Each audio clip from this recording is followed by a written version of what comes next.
ใส่ให้บ่ต้อมซะบ่เอาก็บ่ได้หมวกกันนะ วิทย์บ่หรอ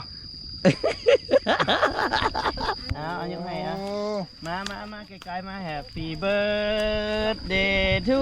you Happy birthday to you ดอกเจ้าเอาเค้กออกเจ้าเอาเค้กออกเธอให้บ่าวต้อมจงมีแต่ความสุขแล้วก็ครอบครัวของน้องจ้อยเนาะให้มีแต่ความสุข18 19 20ขึ้นลายแฮะ คือได้แท้เอาไว้เฮ็ดบุญ บุญให้น้องคนนี้ ใจ เราจะไปซื้อหมามาเลี้ยง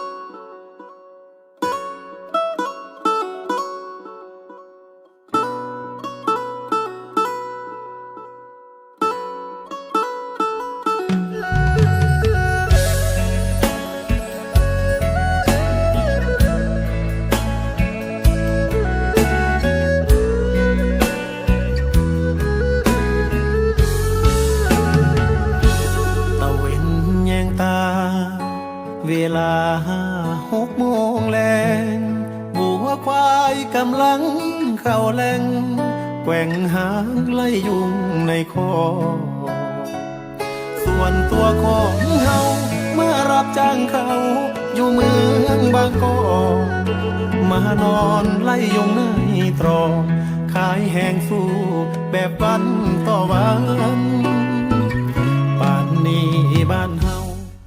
กินข้าวแลงห่วมพาม่วนใจ สบายดีนะครับทุกคนพบกับบ่าวเป็นคำนากายมื้อนี้จะไปบ้านนาดีอีกครั้งหนึงพี่น้องเอ้ยเพราะว่ามื้อนี้นี่เป็นวันเกิดของบ่าวต้อมเนาะครอบครัวของพวกเฮาก็เอาใจใส่เพื่อที่จะที่แคร์ระหว่างกันเนาะระหว่างสองครอบครัวของพวกเฮาก็คิดว่าจะซื้อเค้กไปให้เพื่อนแต่บ่ได้บอกเพิ่นให้พี่น้องเอ้ยแล้วก็จะมอบเงินทำบุญให้หมาจีของเพื่อนเลยเนื่องในโอกาสวันเกิดเพื่อนก็เลยจะมอบเป็นของขวัญเป็นเงินทำบุญให้กับสิ่งที่เพื่อนฮักสิ่งที่เพื่อนฮักก็คือสิ่งที่เฮาฮักเนาะในสิ่งที่เฮาบ่อยากเกิดบ่อยากให้มันเกิดแต่มันเกิดขึ้นแล้วเฮาก็ควรแก้ไขให้ดีเนาะจะบ่ยึดในสิ่งที่มันเสียไปแล้วเพื่อให้บั่นทอนความรู้สึกของสองครอบครัวเฮาลดน้อยถอยลงเนาะพวกเฮาก็ยิ่งฮักแพงกันให้หลายขึ้นยิ่งทำความดี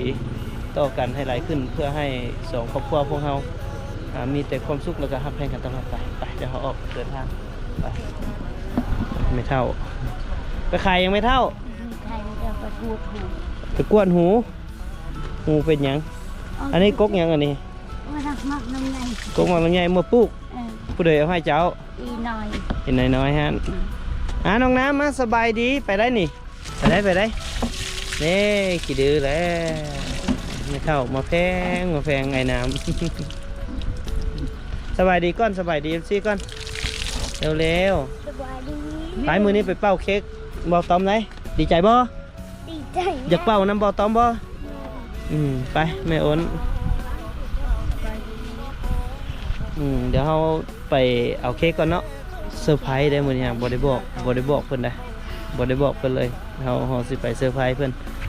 เพราะว่าเพิ่นน่าจะไปหน้ามื้อนี้เนาะอีกอย่างในมื้อวันเกิดเพิ่นเดี๋ยวครอบครัวพวกเราก็สิได้มอบเงินไปทำบุญให้กับจีจี้ให้น้องจีจี้เนาะซึ่ง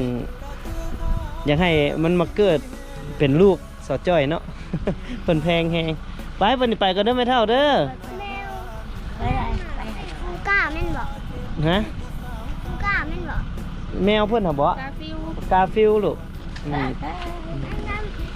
อยากรู้ว่าเย่ในจีนะมันชื่อฟูก้า บ่ไปเดี๋ยวเราออกเดินทางไปเลยพี่น้องเดี๋ยวไปเอาเค้กบ่ได้บอกบ่ต้อมได้ไปเอาเค้กไป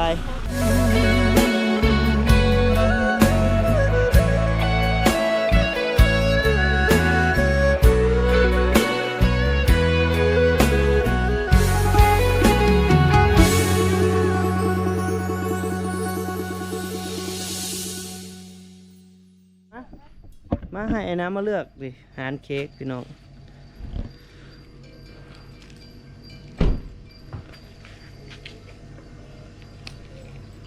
เดี๋ยวมาหั่นเค้กเดี๋ยวให้ไอ้น้ำเลือกให้บ่อต้อมเนาะ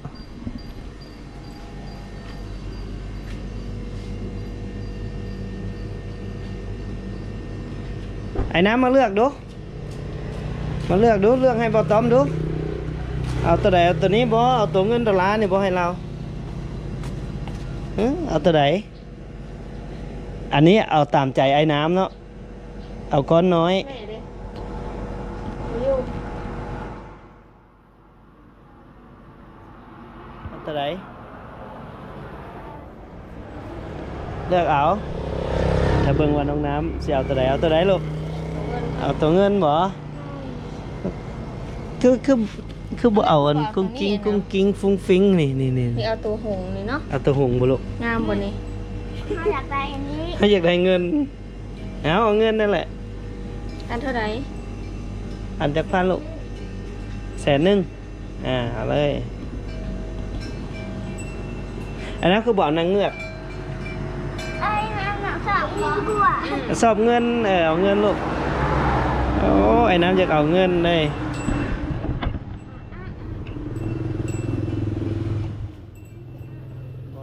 เขียนชื่อเป็นบ่ลูก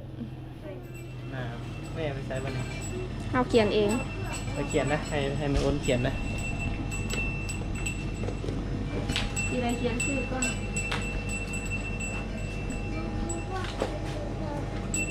เขียนเองจะสิเป็นบ่ มาบนเตียงเขียนกันไหนมาพ่อเขียนใช้ว่างไหน ว่างที่เพิ่นมันว่างหั่นละข้างหน้าหั่นละ เขียนซื่อมันใส่ระยะเนาะ TOM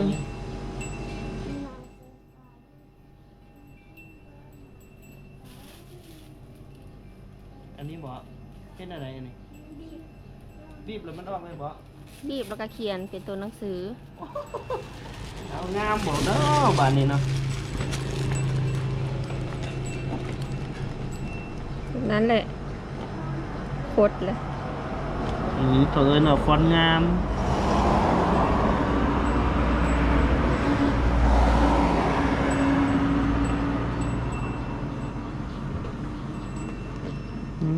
เป็นอันนี้บัดนี้งามแท้ ติดนั้นพูนเขียนโคตรเขาเอง ต้มอันนั้นแหละเนาะ ได้ละ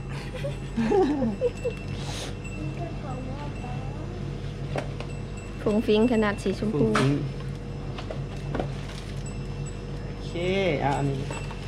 บัตรนี้สิ เทียนเด้ เทียน มี เด้อลูกเทียนแถมอีก แถมและ อันแถมตัวนี้น้อยนี่บ่ได้บ่ฮะมีแฟนแล้วบ่แน่เล่ไปใส่เดี๋ยวลูกเล่ก็ไปนี่แน่ ใส่ใส่ ใส่เทียนอยู่ใส่ เออ เอาบ่ได้หน้าบ่ได้แต่งเลยวันนั้นเลยเหรอ แม่หน้าเรียบๆเป็น โอ้หน้าเรียบ ว่าต้องใส่บ่ มาเทียนมาลูก แม่ว่าต้องใส่บ่ว่าต้องใส่บ่บ่ใส่ ใส่ให้หยังเนาะโอน โอนเงินไอ้น้องอยากใส่โอ้นี่ เราจะโอนให้แม่ครับปะเอาแบบที่นี่ก็ได้ที่นี่เอา อันนี้ ไป นะ แฮปปี้เบิร์ดเดย์บอตอมอ้าวสิเอาบ่อันนั้นก็ได้ จะหน่อยโอนให้เพิ่นบ่ สิเอาว่าอันนั้นนะ เบิ่งสิเอาเงินอันนี้ให้เงินส่งให้ ไอ้น้ำสิเอาให้หยังลูก ไม่อยากได้ อันนี้เท่าไหร่จ้ะโอ้ไอ้น้ำสิเอาอันนี้ได้โอนไอ้น้ำสิเอาหมวกโอนพูดคือเอาเป็นลายแท้ เอาได้เอาอันเดียว เอาอันเดียวก็พอแล้ว ใส่น้ำลูกได้ลูกใส่คนเดียวได้ ลูกใส่คนเดียวก็ เอาอันเดียว เดี๋ยวเข้าไปหาบอตอมเลยเดินทางไปหาบอตอมสนใจเลย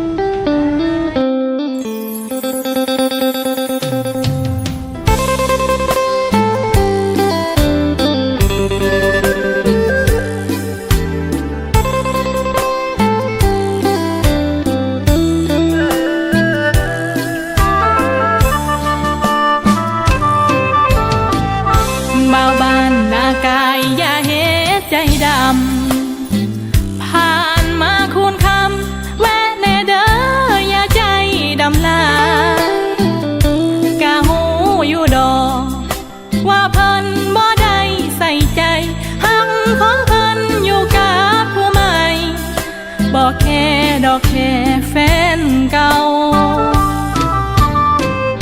แต่บ่ได้หวังอีหยังเดะล่ะยามอายกายมากะแวแน่สำนั้นละเอาก็คนเคยหาจึงยังหวังดีคือเก่าบ่คิดมั่งหักอายกับเขาเป็นแค่น้องสาวก็พอทะเบียนรถจกคันหมวดน้องจำได้ดีเห็น ลายแท้ ผ่านหน้าบ้านหลาย เลือกคนรอ เขียนเกือบหมดเลยตัวมีแก้วแห่นอยู่บ่นี่อย่าบอกแก้วแห่นนะมึงเนาะโอ้มันเหี่ยไปเล่มหนึงแล้วบ่ อ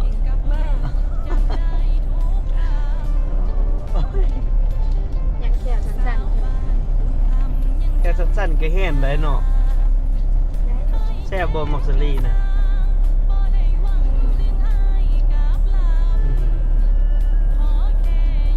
แค่สั้นก็ได้นึงเนาะเดี๋ยวแวะเบิ่งเพิ่นอยู่เฮือนก่อนเพราะว่ามันสวยละยานเพิ่นมาเฮือนหรือว่าเขาเจ้ากินข้าวอยู่เถียงนาบ่นัดอยู่เถียงนาแต่ว่ามาสวยแล้ว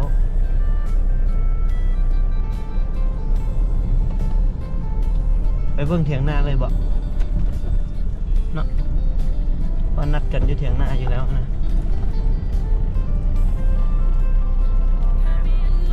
โอ้บ่การโทรบ่ได้แสดงว่าอยู่พุ่นแล้วการบ่มีสัญญาณ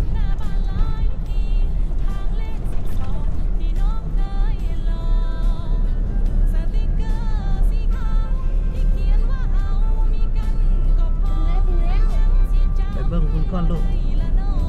ไปเบิ่งอยู่หน้าก้อนอยู่หน้าสาวจ้อยฮะนะยันเพิ่นอยู่หน้าเข้าใจบ่ บุญคำยังจำทุกอย่างเคยเจ็บกะสร้างบ่ได้หวังดึงอายกับลา นั่งเบิ่งรถแมคโคร ขอ กิน แค่ย้ำผ่านให้ยื้อคอถามแลอยากคำว่าแฟนเก่าสาวบ้านโหนคำเป็นจังใดสำบายดีบ่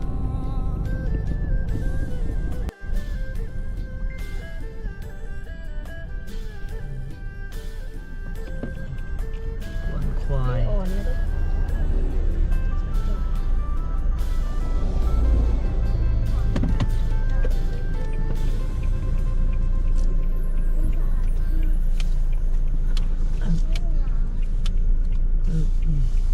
อันนี้คือทางเข้าบ้านกวนควาย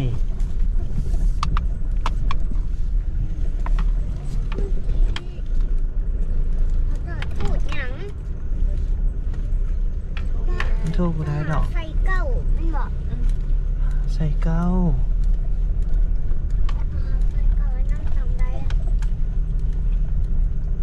นั่งกับมั่วนั่งพูดสายนั่งแล้วมั่วเลย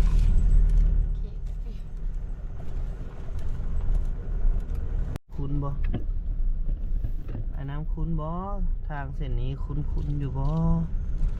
เนี่ย เพิ่งเห็นรถเขาเจ้าดอก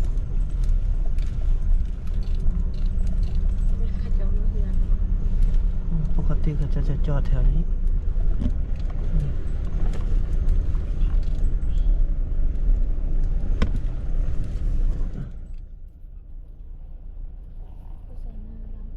นี่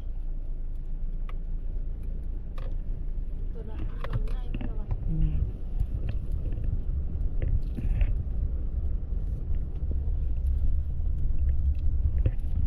นี่แหละนา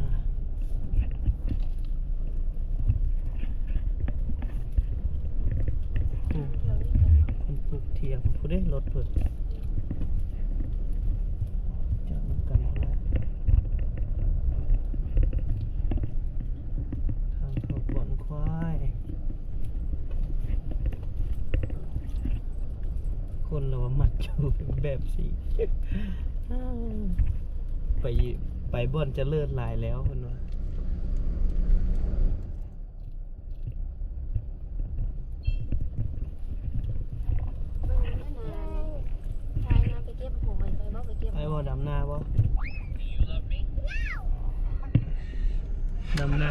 ตอมบ่ เยี่ยมทุเรียนก็ ยิ้มทุเรียนกับหยัง อยู่นี่ก็ได้เนาะ ไป เปิดกล่องนี้จ้ะ ฮะเข้าทางใดนี่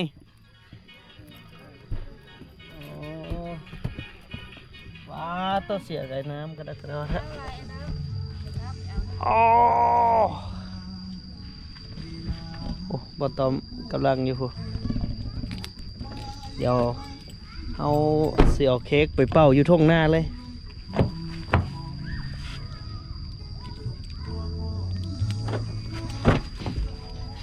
ไปไอ้น้ำใส่เกิบเฮ้สบายดี สบายดีสบายดี เอาทำหน้าที่ถือนี่ อ๋อได้ อย่าปากเด้อ เชียงไปบ่ เสืองแล้ว เชียงจะได้ เสืองไปเดี๋ยวนี้เลยเออ ย้ายไปนี่ เออ ย้ายไปนี่เชียงจะได้เลย ถ้าเอาไอ้น้ำกันหน่อยนึง โอ้ดินน้อยว้าโบพักไปแล้วผม ใส่ กินปล่อยไม้ยังดีแล้วผม โอ้ก็คอมมิกอีกได้เหรอได้ฟ้าตัวตอนยังน้อยๆกันนี้ตัวมแล้ว มีความสุขจะได้หรอ โอ้ย ไม่ได้คิด พูนน่ะ บ่ได้บ่คือตอนเอาเมียเนาะ ไม่คิดแล้วตอนนั้ เอน อ ข้างนึง ตอนยังน้อยเนาะ ม้วนเป็นม้วน เออ นั่นแล้วไว้ บ่ตอนได้เมียแล้วเป็นได คนละอย่าง คนละนี่ อย่าไปโดดน้ำบุกล้าไป เออมาไอ้น้ำมา แล้วเท่านี้แล้วบอกเชียง เบิดเท่านี้แหละไว้อย่าไปเฮ็ดนั่นนะเออ อย่าไปเอียงในนั้นเอาให้ไอ้น้ำใส่หมวกซะแล้วเอาไปใส่อันบอตอมเด้อ เอาม่วงว่าหา เอาไปใส่บอตอม วันเกิดบอตอม มันเกิดบอตอมเพิ่นว่าไป โอ้หักอยู่ สักแท้ไป ลงดำ เอามันแตกเลย ม่วงละหา ใส่หมวกแล้วลงดำหน้าไปเป่าเค้กอยู่ทุ่งหน้าเลย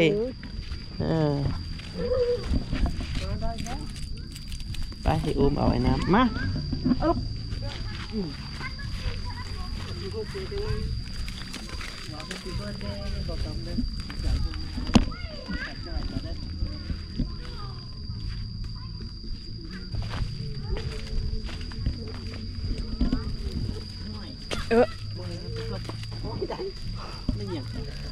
อันนี้มันเกือบตำหน้าตำหัว ย่างใส่กระตูไปรถเลย เจออย่างคืออย่างนี้ หอยอันนั้นน่ะหอย เห็นแล้วตัวหอย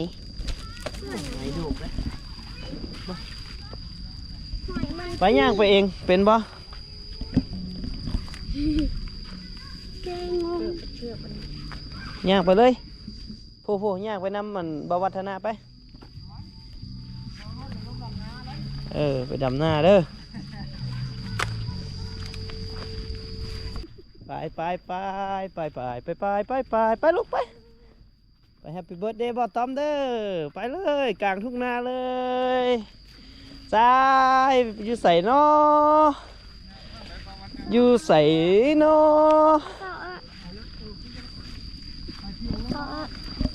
เอาอยู่ทุ่งนานี่เลยเอาทุ่งนาเลยไฟบ่มีจะยาว มีแหละต้องได้ไตเทียนแหละเนาะ ไปใส่ให้ประวัติไปเอาไปใส่ให้ประวัติไปเอาคัดให้ ได้บรรยากาศ เดี๋ยว เนาะ แฮปปี้เบิร์ดเดย์บอตอมจังหน่อยนึงวันเกิดเพื่อนพี่น้องเฮาต้องเอาใจใส่ซึ่งกันและกันอย่างไรถึงว่าเค้กมันสิเละๆหน่อยนึงเด้อมันโต๊ะคุ้มมันโต๊ะคุ้มเลือดโต๊ะคุ้มมาแล้วเลือดโต๊ะเอาอยู่ใส่ละเทียนเด้ อยู่ในหั่นแหละมันเข้าไปในหั่นแหละ มันเข้าไปในนี่วะ อารมณ์ จีกเลยเนาะอันนี้ จิกเลยเอาไว้ใส่เค้กได้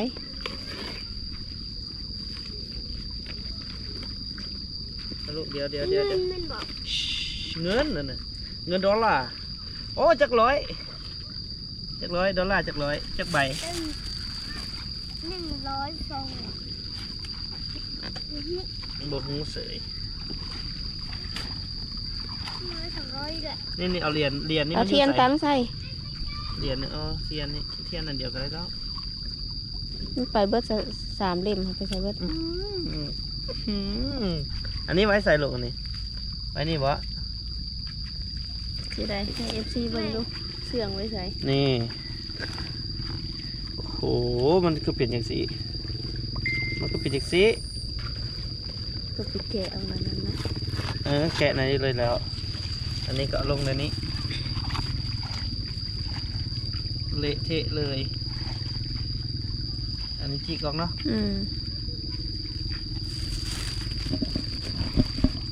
วัดโอ้ขาดซะแล้วเนาะอึ๊บอันนี้ก่อน ปัดนี้ก่อนนี่โอ้โหตัวหน้าบ่สันนี้ก็ได้แล้ว เดี๋ยวรอท้ายเอาเทียนไปใส่เมื่อละ มันเหี่ยในรถทันที มันเหี่ยละอันเดียวก็ได้เนาะ ในรถ ทันเดียว ก็ได้เดี๋ยวรอบาวัดมาจังหน่อยพี่น้องเดี๋ยวให้อ้นถือก่อนเฮ้ยโอ้ดำเลยจักมือเลยนี่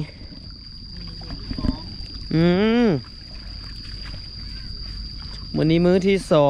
2โอ้สไปเดอร์แมนไปละโอ้น้ำก็โอเคอยู่เนาะน้ำก็หลายอยู่เนาะ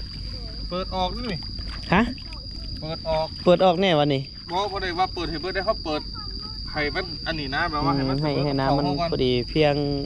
บ่อนเป็ดตานั่นแน่เนาะ คันว่าน้ำมามันบ่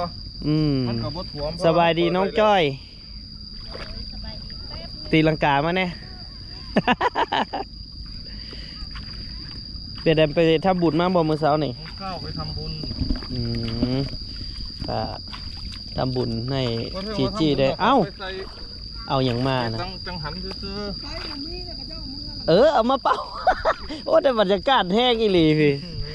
สองคู่ทางน้องเพิ่นนำอันอยากใส่หมวกให้บ่ต้อมเป่าเอาบ่วัดเป่าก่อนเด้อบ่วัดเป่าก่อน ได้อยู่บ่ เอาดอกนึงมาก่อน มีดอกเดียวนี่แหละ มันเหี่ยขึ้นมาพี่ไอ้น้ำลูก เอาลูกได้เอา อาเยี่ยมลมเลย ทูสบายดีนะลูก โอ้หมดจบอ่ะ เอาใส่ให้บ่ต้อมไหมเอาใส่ให้บ่ต้อมไหมมาน้องน้ำอยากใส่ให้บ่ต้อมเอาใส่ให้บ่ต้อมซะบ่เอาก็บ่ได้หมวกกันนะ วิทย์บ่หรอ ว่าดูแฮปปี้เบิร์ดเดย์เด้อบ่ต้อมว่าสิเอาให้น้องน้ำให้น้องน้ำเทสให้ก่อนเอาแล้วจังไห้เอายังไงมาไกลๆมา Happy birthday to you Happy birthday to you จักตัวมือระวัง Happy birthday Happy birthday Happy birthday to you เอาอธิษ ตัว ฐาน มือ อธิษฐานนะอธิษฐานดังๆแน่อธิษฐานให้จีแล้วเกิดเป็นลูกเด้ ไม่แก้ไหน ขอให้ปีนี้เนาะทีมงานทุกคนอยู่ดีมีแห้งให้บูมให้ยอดวิวขึ้นกันทุกคนเนาะขอให้น้องจี้เนาะวันนี้ก็ทำบุญให้น้องจี้เลยกลับมาเกิดเป็นลูกต่อมสาวจอย ทิ่มแล้วพ่อจักนะ เอาอีกอ่ะดีไปกันไปเลย มาเซอร์ไพรส์กลางข้างหน้าเลยวันนี้เป้ากันเลยตัววัดเป้ากันเลย เขาบอกนี่ไม่แข่งเนาะเอาทานเป่าเอาเบิ่งนั่งใกล้ๆดิเอาทานเป่าเอาพี่น้อง อยากเป่านะ จะเป็นเซอร์ไพรส์ทุกอย่างเนาะโอเคอย่างเฮาน่ะ ให้บาตอมเป่าก่อนลูก บวัดปอดขึ้นแล้วนะ ขอบใจขอบคุณกระป๋องเค้กเนาะสีมาเอามาให้มาอวยพรมื้อนี้เนาะ เพราะว่าเดี๋ยวให้บอต้อมเป้ากัน เอาน้องน้ำพร้อมกันเอาน้องน้ำ1 2 3 2 3เป้าเลย เป่าเร็ว1 เอาจับเอาเค้กน้องก้อยมาเอาเค้กมาน้องมิ้นไปถือ ฮันเซาเอ แทนให้น้องก้อยจับเอาเค้กออก เอาหน้าเอา จับเอาเค้กออก แ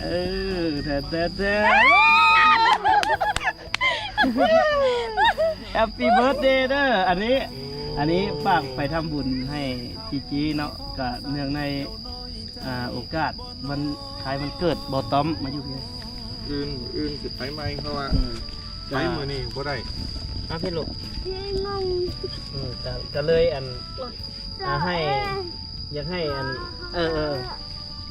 ให้บอต้อมจงมีแต่ความสุขแล้วก็ครอบครัวของน้องจ้อยเนาะให้มีแต่ความสุขน้องจีจี้ถึงว่ามันสิเสียเพิ่นสิไปแล้วเนาะแต่ว่ามันก็เป็นวาระก็คิดว่าสิมีแต่เรื่องดีๆนั่นแหละเข้ามาในตัวหน้าก็ได้อันนี้ก็เนื่องในวันคล้ายวันเกิดเพิ่นก็เลยมาอวยพรเนาะครบรอบ15 ปีของบอต้อม เอาเนาะอันนั้นแหละเด้อขอให้มันเฮงๆรวยๆยอดวิวขึ้นฟุ้งๆนะน้องน้ำ อันนี้ก็จะจากคำอวยพรของให้ไอเตียงนะพี่น้องก็ครอบครัวไอโอนไอเตียงแล้วก็จงมีแต่ความสุขความเจริญหั่นล่ะเป็นพี่เป็นน้องที่เป็นซี่แล้วก็ต้องกราบขอบคุณอีกครั้ง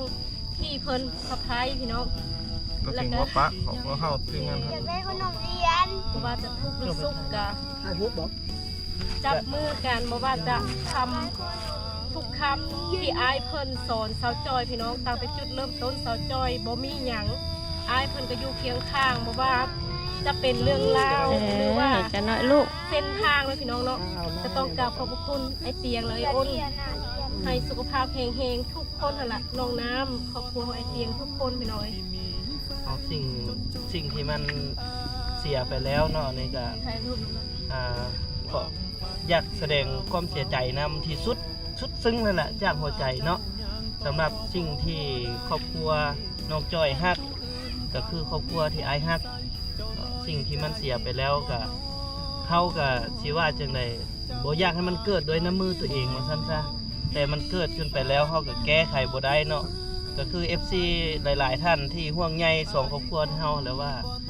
สิ่งที่มันเสียไปมันก็เสียไปแล้วแต่ยังให้พวกเฮานี่ฮักแพงกันหลายขึ้นตื้มกะมันก็อาจจะเป็นแบบมันก็ต้องเป็นแบบซั้นนั่นแหละพี่น้องเอ้ยเป็นแบบซั้นแหละก็ฝากถึงแม่เนาะเพิ่นอยู่เกาหลีว่าอยู่ไทย ตอนนี้นายจะอยู่สถานทูตเพิ่นอันนั้นเรียนอยู่แล้วก็ไม่ต้องสอบวีซ่าอยู่สอบวีซ่าได้ไปแล้วล่ะเพิ่นได้กลับไปทำงาน นี่ แล้ว ก็ฝากความคิดฮอดคิดถึงไปหาแม่หาพ่อที่อยู่กัมพูชานํเป็นห่วงเป็นใยหลายอย่างเลยแหละแล้วในบ่อเตียงเนาะอยู่สปปลาวก็สิฮักเนาะสิฮักสิแพงบ่ต้อมคือกับอายกับน้องบ่ปะบ่ทิ่มกันแหละถึงว่าสิทุกข์สิสุขพวกเฮาก็สิอยู่เคียงข้างกันไปบ่สิตลอดพี่น้องเอ้ยเนาะอันนี้ก็มอบเป็นของขวัญกับ FC นำที่ว่าเป็นห่วงเนาะ FC ทางสหรัฐอเมริกานำเพิ่นก็ฝากความเป็นห่วงเป็นใยมาหาน้องจอยนำให้อดให้ทนแล้วรักษาตัวเองน้องจีจีก็สิมาอยู่นำนี่น่ะเอ้าไปบัดนี้กินเค้ก ลำหน้าแล้วประเทศภาคไปหา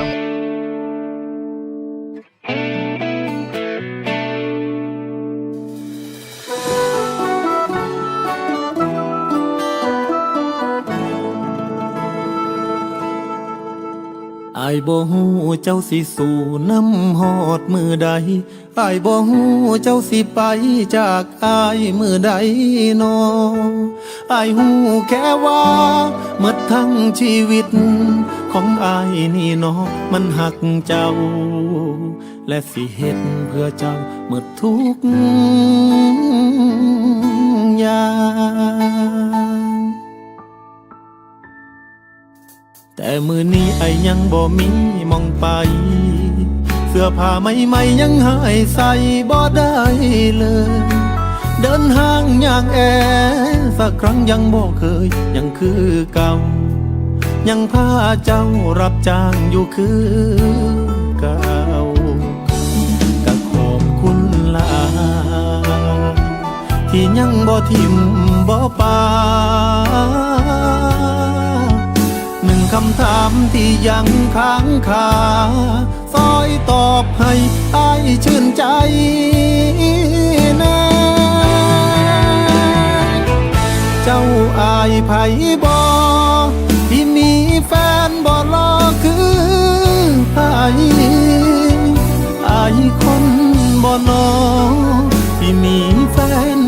จน